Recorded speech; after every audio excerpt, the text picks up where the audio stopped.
Welcome back to another DIY video. Today we're going to be working on my 2010 Porsche Cayenne. Mine is the 957 model V6. We're changing out the cabin filter element. My part I'm going to use today is going to be this man part numbers right there, FP2842, and I believe this should be the OEM. Make sure you hit the subscribe button, and we'll get started here. Just to get started, we're gonna go ahead and go over to the passenger side right here, towards where the footwell is. You're just gonna need a Torx 30 bit, and then I'll put the camera down right here. There's just a little nut. You're gonna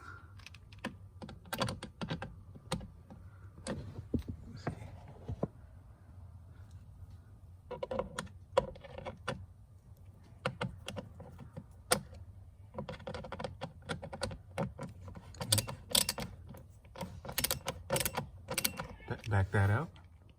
Okay, so once you back it out, there should only be the one Torx. This whole piece should come off. Just pull it off softly and give it a soft tug.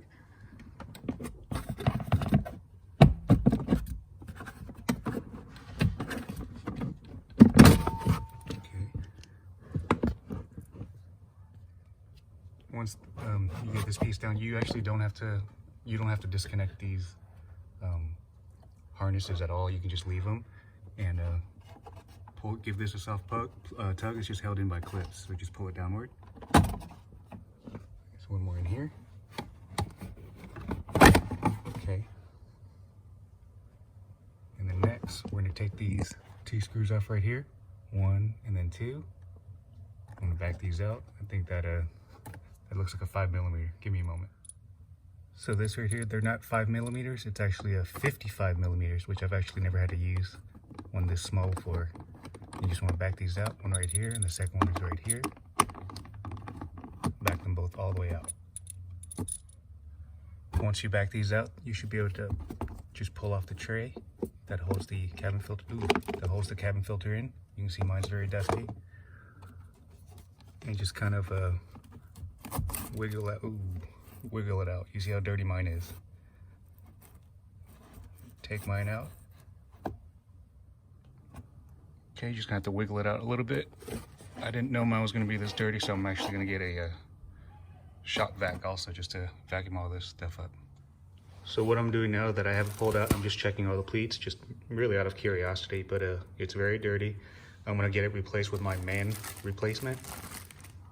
Make sure that you pay attention to the airflow direction. The arrows should be facing towards the car, or I guess towards upward towards the dashboard, so it can suck it in and get filtered. I'm gonna go ahead and stop the video here. You would just reassemble everything the exact same way that we took it apart. If you like this video, make sure you hit the subscribe button. Make sure you give me a thumbs up. I'm gonna have a few more DIYs here for this car momentarily, and thank you for viewing. Thanks, bye.